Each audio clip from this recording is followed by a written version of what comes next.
Fala galera, beleza? Sejam bem-vindos ao nosso QA podcast QA Test do CID. E o tema de hoje é CTFL. E para conversar sobre esse tema, tem aqui com a gente hoje o José Maria, o Gabriel Jundurian, Leonardo Nesso, Leonardo Saldanha e Luiz Miranda.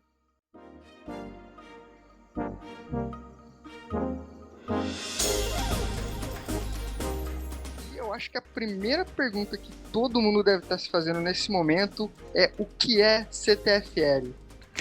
CTFL, primeiramente, significa Certified Tester Foundation Level e é uma certificação de testes fornecida pelo ISTQB, International Software Testing Qualification Board, e serve como base para outras certificações de nível avançado. Ela garante que o aprovado tem os fundamentos básicos em teste de software. Além do CTFL, existem outras opções de certificação na área de teste? Ou o CTFL reina sozinha e é a única opção para quem quer se certificar?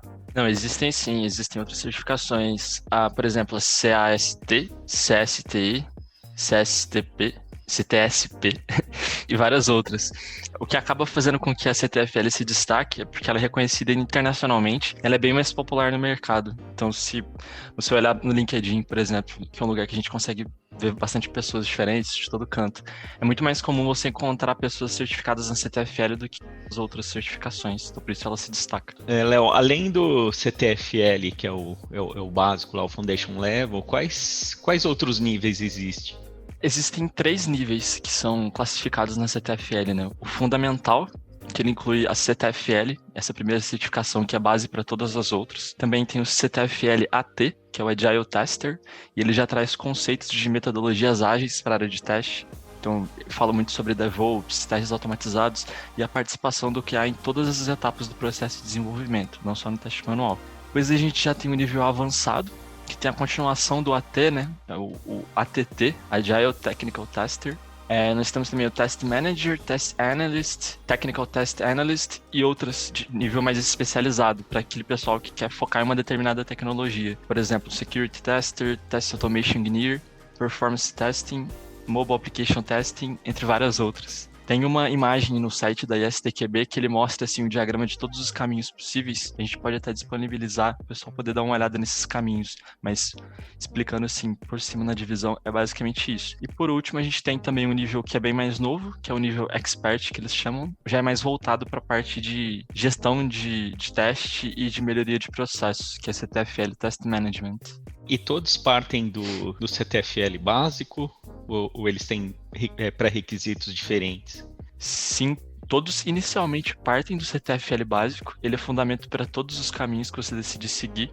Mas, por exemplo, caso você queira pegar a certificação de Agile Technical Tester, você vai precisar do Agile Tester primeiro. E no caso do Test Management, você vai precisar de uma de nível avançado, Test Manager, por exemplo. Então, elas têm pré-requisitos diferentes, mas a CTFL é base para todas.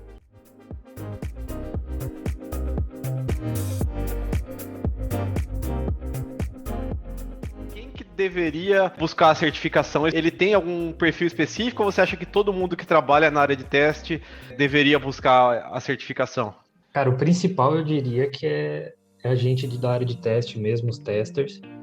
Seja quem está começando agora na área, para já começar a ter uma base para a carreira, ou que já tem uma certa experiência, já tirar a certificação para sacramentar tudo que viu durante a carreira. Então, analista de teste, engenheiro, até gerente de teste, eu diria que pode participar da brincadeira. Mas também nada exclui de gente de outras áreas que não respiram teste 24 horas por dia que nem a gente. Por exemplo, gerente de teste, gente de desenvolvimento, também tirar certificação até para entender um pouco do nosso lado aqui, do outro lado do muro, digamos.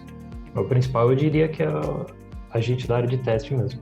Só complementando um ponto nessa pergunta, que é bem interessante, na CTFL, a inicial, eles até falam um pouco sobre Unit Test. Então, eles comentam que essa certificação ela não é exclusiva para pessoas que trabalham com teste de software, mas também é interessante para desenvolvedores, por exemplo. Bom, existem vários certificados, vários cursos que as pessoas elas fazem para, de alguma forma, adquirir uma nova habilidade, para melhorar o currículo.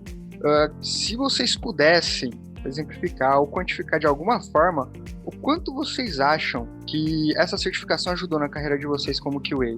Cara, eu vou até voltar um pouco no tempo para responder essa. Pra galera matar a saudade! Até para exemplificar melhor meu ponto. Eu comecei a trabalhar com teste em 2010, então já vai fazer 10 anos aí, eu só fui tirar a certificação em 2019. E então, nesse tempo, eu passei por muita coisa, vi muita coisa nessa área de teste, nem sempre alguém chegava e explicava para mim certinho, esse teste é isso, esse teste é aquilo, a gente faz esse teste por causa disso, a gente executa esse teste nessa altura do ciclo de desenvolvimento de teste por esse motivo ou por X motivo. Eu lembro que no comecinho, no meu primeiro trabalho, eu executava basicamente Sanity durante quase todos os dias e às vezes brotava um ciclo gigantesco de teste que durava dias de execução. E na época eu não sabia o que estava acontecendo ali. Depois que eu fui descobrir que era o tal do regression. Só que na época ninguém parou para me explicar isso. Então esse foi um primeiro ponto que a certificação me ajudou, que foi fazer o bom e velho cara crachá. Saber exatamente o que você está fazendo, por que você está fazendo, entender todo o contexto do desenvolvimento de software para saber melhor por que você está fazendo aquele teste naquela hora. E isso aqui, inclusive, ajudou bastante quando eu entrei no antigo time de local VAS, que lá toda essa parte de testar, o que testar, quando testar, a parte de documentação, isso caía muito mais na gente de teste do que todos os outros trabalhos que eu tinha feito antes, que era meio independente de mim. O pessoal decidia e eu simplesmente executava. Então isso ajudou bastante a partir desse momento nesse time, que eu consegui definir certinho, agora é hora de testar isso e de testar aquilo. Então o primeiro melhoria que deu na minha carreira foi saber exatamente o que eu estava testando, porque eu estava testando e entender melhor esse mundo.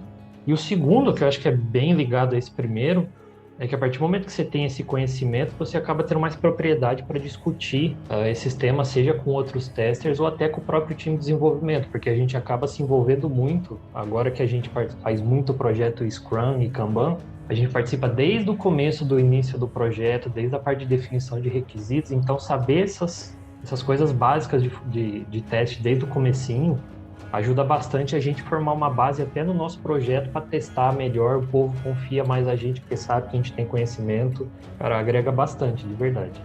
Bom, falando da minha parte, concordo com tudo isso que o Jundurian disse e também acho que assim, uma das coisas que foi bem claro para mim enquanto eu estava estudando para o CTFL foi a forma como eles conseguem relacionar o que está sendo ensinado na teoria com as atividades que a gente tem na prática, principalmente para o CTFL e AT, né? Já que a maioria dos times hoje em dia utilizam metodologias ágeis. Isso facilita bastante durante o processo de estudo, que por mais que a gente acabe pegando tudo que a gente sabe, colocando numa caixinha enquanto está estudando, involuntariamente você acaba fazendo esse relacionamento entre os conceitos teóricos com o que acontece na prática.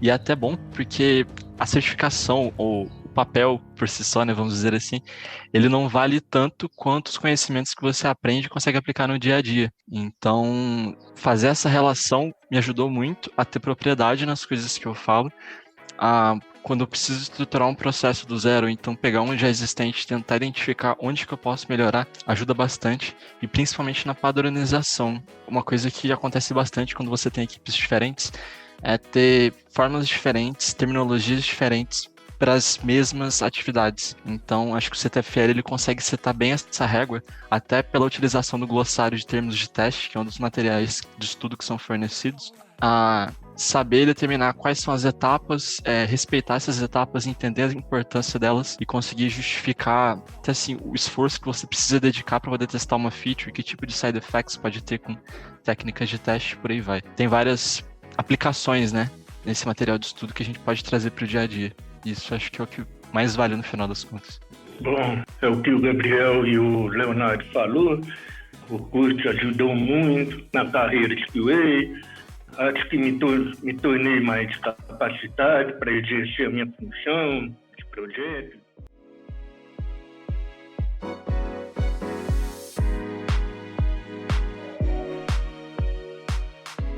Então, assim, essas provas de certificação, no final, você estuda durante um tempo e aplica a prova. Vai lá, faz a prova, espera o resultado e vê se certificou.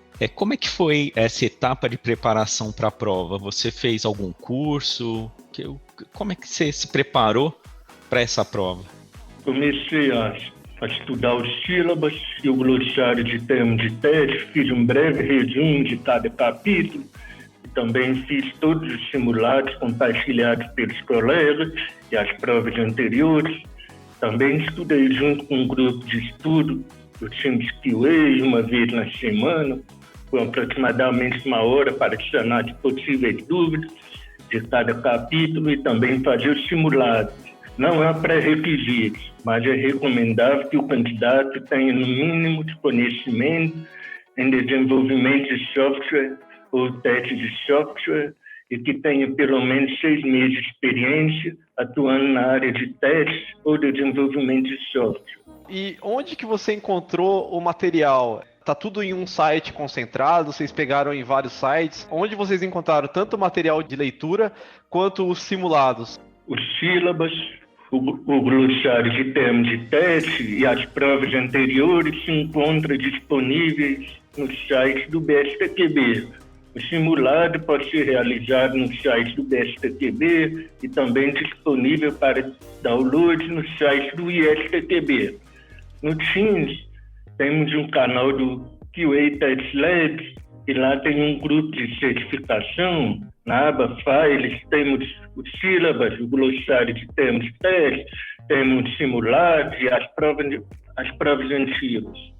Só acrescentando também essa questão dos materiais de estudo, uma coisa que me ajudou bastante foi um artigo publicado pelo Júlio de Lima, em que ele dá algumas dicas e fornece alguns simulados externos ao material fornecido pelo BSTQB, né? Então isso foi bem legal de utilizar para poder estudar, para preparar para a certificação também.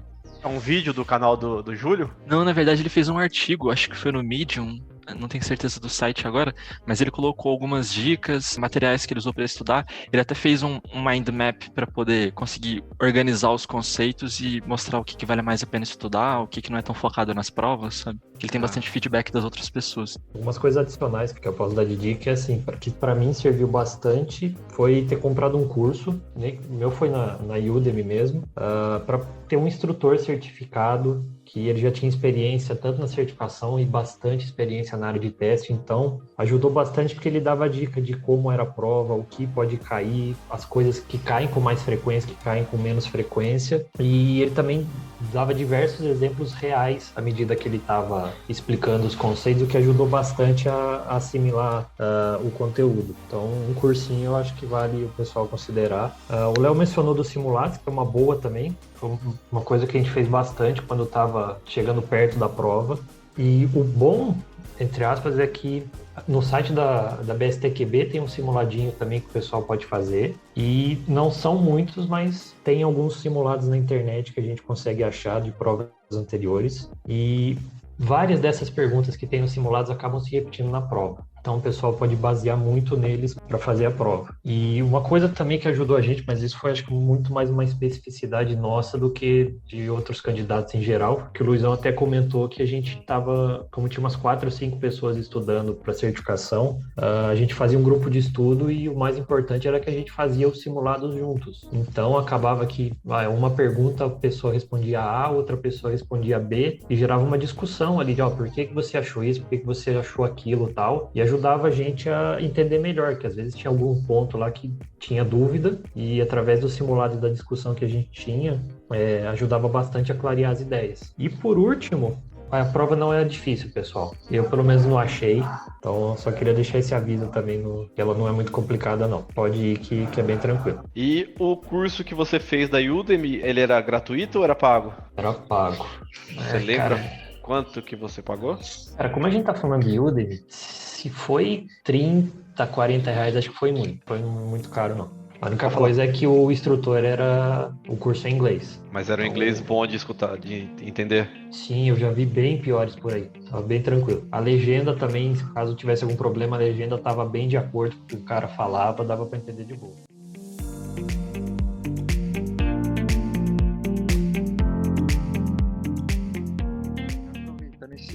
Aí que você falou do material de estudo. Acho que ninguém pode ir para uma prova sem se preparar antes. Está certo disso? E eu acho que é importante a gente saber qual que é o tempo assim que você acredita ser o ideal para se dedicar para os estudos, para se preparar para essa prova. Foram 4 meses de estudos para o exame, sendo 2 horas por dia durante a semana e 8 horas nos finais de semana por conta própria e uma vez na semana por aproximadamente 1 hora com um grupo de estudos do time de QA em uma sala de reunião. Eu estudei de uma forma meio espaçada, na verdade. Eu tinha pego para ler o sílabus primeiro, mas o período de estudo mesmo foi bem pouco, até acho que foram 2 meses. E eu acabei estudando mais pelos simulados e fazendo um resumo dos conceitos principais. Porque esse material que a gente consegue externo, né, que nem eu comentei sobre o artigo do Júlio, em que ele menciona os pontos que devem ser estudados, ajuda a gente a focar naquilo que é mais cobrado. E como é um exame que tem um banco de questões, a probabilidade dessas previsões estarem certas é muito grande. Então, com isso, você acaba não precisando dedicar tanto tempo para estudar. Então, eu diria que devem ter sido umas 4 horas por semana, fora a 1 hora que eu juntava com um rapaz que trabalhava comigo, pra gente poder fazer o simulado junto, assim como o Jundura comentou que também fez com o pessoal daqui. E acabou que isso foi suficiente. Mas o principal acho que foi isso, ter lido os sílabus antes, me deu uma base boa para poder fazer esse material externo. Esses 2 meses aí, o sílabus você tinha lido antes, já? Sim, eu tinha lido antes, mas eu fui lendo bem no meu tempo mesmo, sabe? Por isso que eu não conto como tempo de estudo. Porque estudo mesmo acho que foi mais fazer resumo, fazer simulado, isso que realmente contou para fazer a prova. E aí você diz aqui então 2 meses mais ou menos, né? Isso. Aí eu pegava sábado de manhã, por exemplo, para estudar. E aí durante a semana eu pegava 1 horinha junto com esse cara que trabalhava comigo e a gente fazia o simulado. Então, sei lá, deu umas 5 horas por semana. Sim, mais ou durante menos. 2 meses. Né? Porque são 5 horas por semana, 4 semanas por mês, 20, 40. Mais ou menos umas 40 horas aí nos 2 meses, né? Isso, é. E Luiz, fala um pouquinho sobre a prova. É presencial? É online? Como é que é? Você faz no computador? Você faz no papel? E quanto tempo demora? Existem 3 modalidades de exames. Temos o exame nacional. Os exames dessa modalidade ocorrem presencialmente nos parceiros acadêmicos da Abrantes e BSTQB. Neste ano, teremos exames presenciais de 2 em 2 meses, sendo que o próximo exame será no mês de abril, junho, agosto, outubro e dezembro. A localidade para realizar o exame mais próximo de Campinas é Rio Claro ou São Paulo. Segunda modalidade, que é o exame empresarial. Esta modalidade permite que as empresas contratem exames de certificação para seus funcionários em suas próprias instalações, em horário e data determinado por ela, sem haver um número obrigatório de candidatos. Terceira modalidade, que é o exame online. O DSTQB oferece exames no formato online em parceria com a ISQI, que é uma provedora de exames em parceria com a BSTQB. A inscrição é feita diretamente no site do ISQI, o exame online, o candidato faz quando quiser, escolhe a data e o horário. Essa modalidade é uma opção ideal para quem quer fazer durante a pandemia. Todas as modalidades, a duração da prova é 60 minutos. Fala pra gente, qual é o aproveitamento necessário para aprovação? Como que funciona a prova? O exame é composto por 40 questões de múltipla escolha na língua portuguesa. Cada questão vale 1 ponto. E para ser aprovado, o candidato deve obter no mínimo 65% de acerto. Gabriel, você foi premiado e agora você vai responder literalmente aquela pergunta de $1 milhão, que é o que todo mundo sempre quer saber quando tá querendo pagar por algum serviço. Qual que é o custo que tá envolvido aí para conseguir essa certificação? R$1 milhão. Esses caras são turco igual eu, mão de vaca.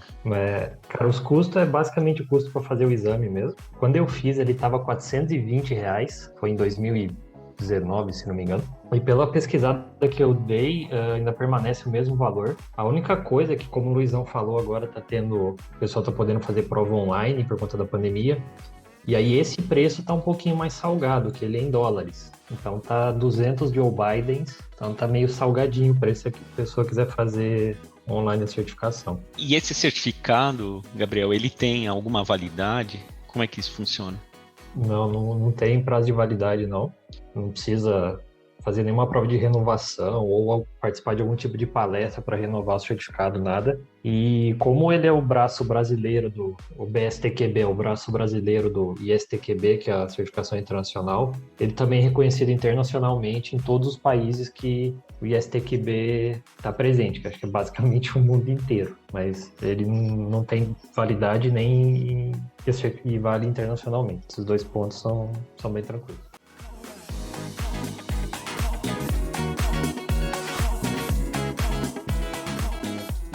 Que dicas vocês dariam para quem está pensando em começar a estudar para buscar a certificação? Acho que a primeira dica que eu daria para quem está começando a estudar para certificação é pegar os sílabos e ler como se fosse um livro mesmo, sabe? Assim, no seu tempo, tentar aplicar os conceitos que estão lá no seu dia a dia. E aí depois, quando você for estudar mesmo, aí se preocupar em fazer um resumo, em criar um mapa mental e usar a técnica que você acha mais adequada para estudar, né? Que funciona melhor para você. Uma coisa que funcionou muito bem para mim, que eu reparei que houve uma melhoria na eficiência na hora de estudar da CTFL para CTFL-AT, foi ter estudado direto pelos sílabos em inglês, porque uma coisa que eu não gostei muito foi a tradução dos sílabos para português. Eu achei que ficou bem maçante, algumas palavras até ficaram um pouco confusas na hora de distinguir um termo de outro. E também abre portas, né, caso você queira fazer um sílabus em inglês que esteja disponível na internet, um sílabus não simulado que esteja disponível na internet em inglês, você pode estudar por esse material também. Então, para mim, para CTFL-AT, uma coisa que funcionou bastante foi ter lido os sílabos como se fosse um livro em inglês e depois ter feito simulados em português. Então, isso é uma dica que me ajudou bastante. Uma outra coisa que eu acho que é interessante falar é para você, assim, a gente tem experiência já na área de teste, né? Todo mundo aqui já trabalha de alguma forma com teste de software. Mas, assim, alguns conceitos que são aplicados lá, às vezes eles não são exatamente como acontece na realidade, pelos times variarem bastante, né? Na sua forma de trabalhar, na sua dinâmica. Então, na hora de estudar também, pegar o que você aprendeu, deixar um pouco de lado durante o estudo, aprender como os sílabos está ensinando para você, porque senão pode gerar um pouco de confusão durante a prova. Então, quanto tempo você precisou para se preparar para o AT? Algumas perguntas do AT fazem referência aos sílabos da CTFL fundamental. Então, assim, o estudo que eu tive, principalmente por ter feito as duas no mesmo ano, eu acabei reaproveitando um pouco do que já tinha aprendido antes. Então, eu tive que estudar menos para a segunda prova. Mas é interessante, sim, dedicar um tempo para a CTFL-AT, justamente pelo fato dela focar nas metodologias ágeis, né? A fundamental ainda tem um pouco do waterfall e outras metodologias que não são tão utilizadas hoje em dia, mas acho que a fundamental é um pouco mais difícil do que a Agile Test em si. Mas então me parece que é uma dica boa se a pessoa já tem o objetivo de fazer o AT, fazer na sequência para ter fresco na memória o conceito do fundamental, né? Sim, e também caso você faça um resumo, tenha um material de estudo, deixa esse material guardado porque você vai precisar dele no futuro. Então essa é uma dica legal também. Luizão, você tem alguma dica para passar para o pessoal? A pessoa deve estudar bastante pelos sílabos. Eu sugiro a pessoa pegar um simulado de 40 questões, usar o aplicativo que tem no temporizador, ver se é suficiente para fazer um exame, como se fosse um exame presencial. Primeiro, estuda pelos sílabos, não só ler cada capítulo. Eu sugiro que a pessoa anota tudo em um caderno para memorizar e estudar também um glossário de termos de teste, deixar para fazer o simulado por último. Então, acho que ajuda muito. Então, é isso aí. Mais alguma coisa? Fale agora, o cálice para sempre. Cálice para sempre. Ou até o segundo episódio, né? Até o segundo episódio. Ativem o sininho, se inscrevam no canal, compartilhem o vídeo com os amigos. Dicas valiosas aqui passaram, hein?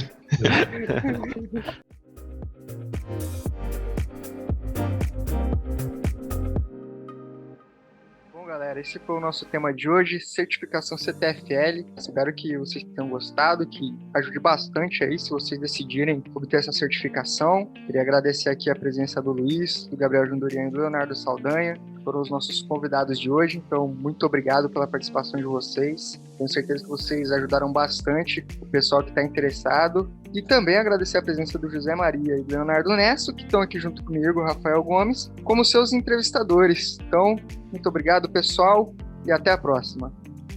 Você ouviu a mais um papo de qualidade no QAcast do CID.